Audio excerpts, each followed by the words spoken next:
This is a Sears Citation made by Smith Corona somewhere between 1967 and 1970.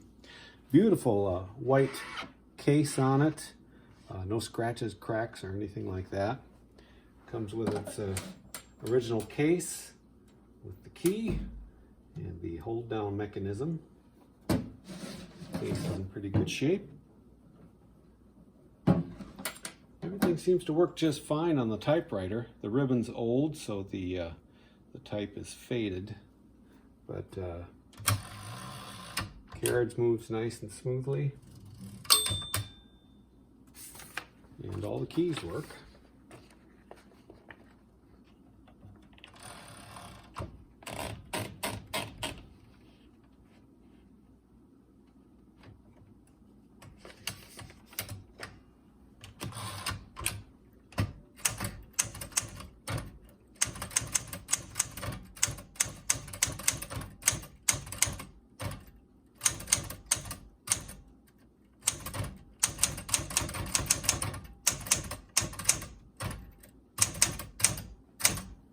There, I even think I misspelled it.